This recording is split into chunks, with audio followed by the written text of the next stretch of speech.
जब मेरा दिल ही घर बन गया आपका, जब मेरा दिल ही घर बन गया आपका, साथ छूटेगा कैसे मेरा,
नजर की बात थी, कोई इशारा भी नहीं, और जान भी ले गए, जान भी ले गए और जान से मारा भी नहीं। आपकी एक नजर कर गई क्या असर,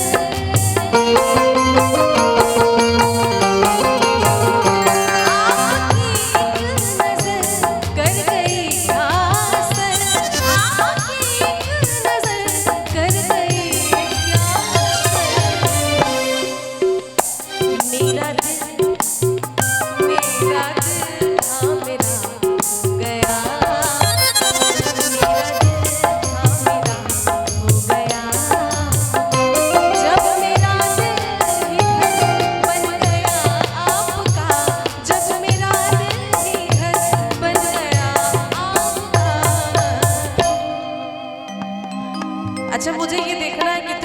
मुझे सुन रहे हैं, कितने लोगों का ध्यान बस खाने पे है, क्योंकि यहाँ पे बैठे बहुत लोग हैं, लेकिन पता नहीं कौन कौन लोग मुझे सुन रहे हैं। ये गजल आपने सुना है ना? सब लोगों ने सुना है? जिन लोगों ने सुना है थोड़ा बता दीजिए, आप लोगों ने सुना है थोड़ा हाथ उठा के। अच्छा, बाकी लोग वीडियोस बनाने में लगे हुए फोन पे। आप लोगों को अच्छा नहीं लग रहा है क्या? और जो पीछे लोग बैठे हैं, आपको सब लोग बस खाना खाने में लगे, खाना जल्दी खत्म ना हो जाए इसलिए पहले खा लो, उसके बाद गाना तो सुनते रहेंगे, है ना? कहते कि कश्तियों को डुबोकर तूफान चला जाता है, बस यादें रह जाती है, इंसान चला जाता है। तो हम बड़ी मुश्किल से बहुत हमें इंतज़ार था कि हम लोग कब देखा जाएंगे, आप लोगों से मिलेंगे, आप लोगों का प्यार मिलेगा, आशीर्वाद मिलेगा, इसी उम्मीद के साथ हम लोग आए हैं। और हमें बताया भी गया था कि यहाँ के लोग बड़े प्यार आशीर्वाद देते हैं, तो मुझे देखना है कि कितना लोग आशीर्वाद देते हैं। तो आप लोग यहाँ पे बैठे रहिए, मन से भी तन से भी, तो मुझे भी अच्छा लगेगा। आपकी एक